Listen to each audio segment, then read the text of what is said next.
Hello, this is Kelly at the Inky Gnome.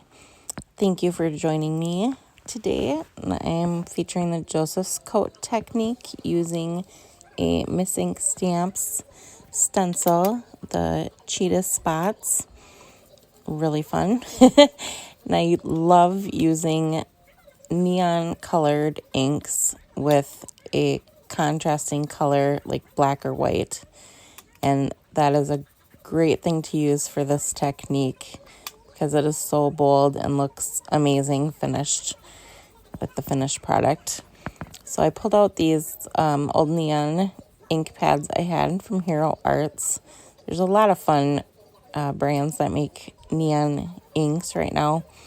There's some distress inks that would work great that are brighter colors. A lot of people have a lot of those, and those come in little cubes too, so they're very cost effective. So I'm just going to go around and I'm kind of doing a rainbow background with the different neon colors. I've got a blue, green, yellow, and a pink. And I'm using some foam blenders. You can use blending brushes or the foam.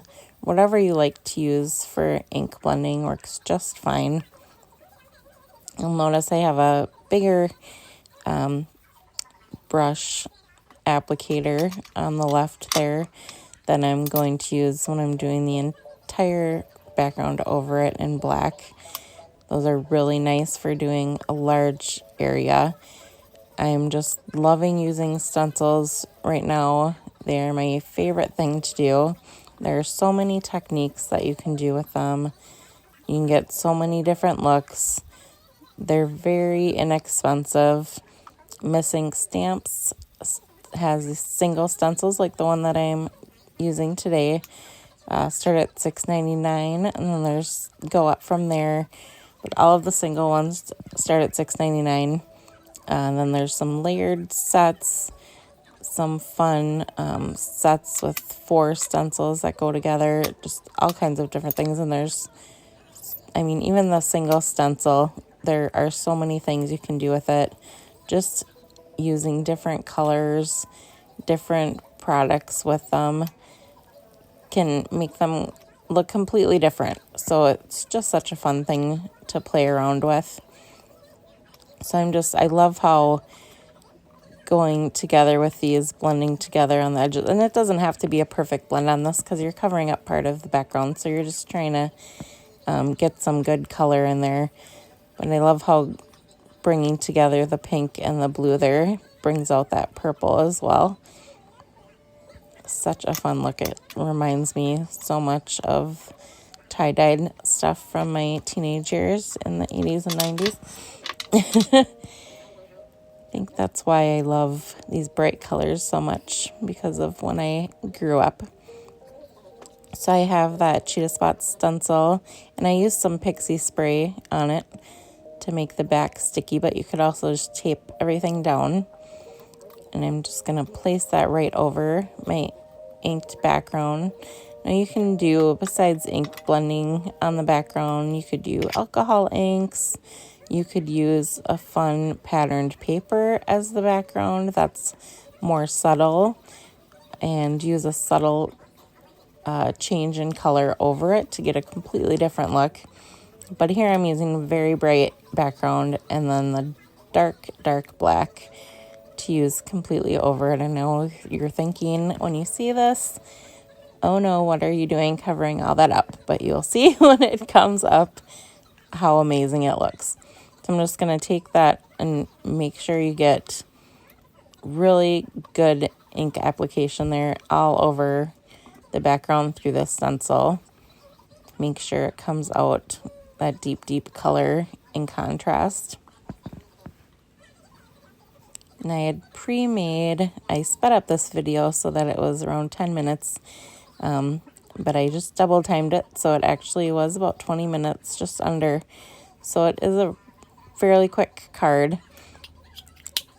I got the background ready and this ready to do, and look, voila. And look at that great contrast with a dark black ink over those bright colors. It looks so amazing. So I had gotten a card base ready with the black card base, and I used this great matte gold paper to make a mat for my card front, and also use for my die cutting for the front of my card.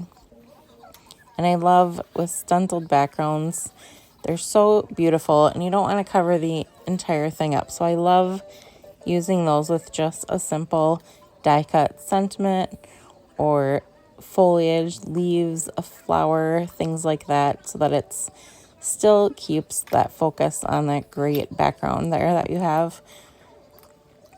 So I'm just going to put the card front onto my card that I have ready to go. And I just left a very small border around each layer just so you get a little peek of that gold around the edges. You could also, since you're only seeing the edges of that gold, you could use the middle and do some die cutting out of it first so that you're using up some of that paper that you're not going to see before you put it down. So I die cut the sentiment 2 different ways so that once I was finished, I could see which way I preferred after it was done. I used a few layers of just a cheap white thick cardstock behind the sentiment as well to put a couple layers behind before putting it all together, just to add some dimension. And that holds up really well, especially if you're putting cards through the mail often. Keeps them from getting squished down and keeps that dimension standing up. I'm just going to glue this together now and put it on my card. And I had thought about using some matte gold bling on the front of my card that would go along with that paper, which I think would look really cute as well. But I happen to just have these new this new sequin mix that had some kind of similar neon colors in it, so I pulled some of those out to play around with. I'm just gonna put that onto the background of the sentiment and attach that to the front of my card, and that leaves a lot of that great background left to see and enjoy. You could also pop this up with foam tape if you wanted, especially if you're not sending through the mail. That would hold up just fine.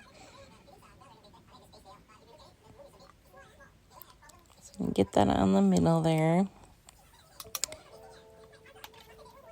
And my glue comes out white, but so you will see it through the sequins, but once it is dry, it completely clears, so you will not see it anymore.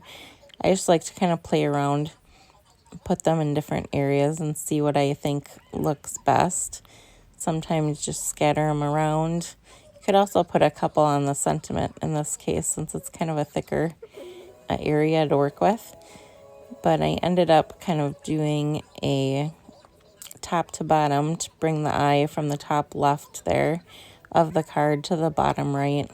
Just kind of grouping a few together. I just try to, in this case with the bright colors, I try to keep a different color on top of one on the background so that they stand out a little bit more, since it is such bright colors.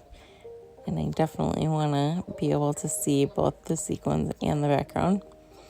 So I just found some blue and pink and green ones that kind of went along with that. It's that great Cheetah stencil is from Miss Ink Stamps. And she had some great other animal prints as well come out with this that you can check out at missingstamps.com. She also has some really fun new ones coming out and that have just been released. They're a great price point at the single one, starting at $6.99. She makes them right in Illinois here in the U.S.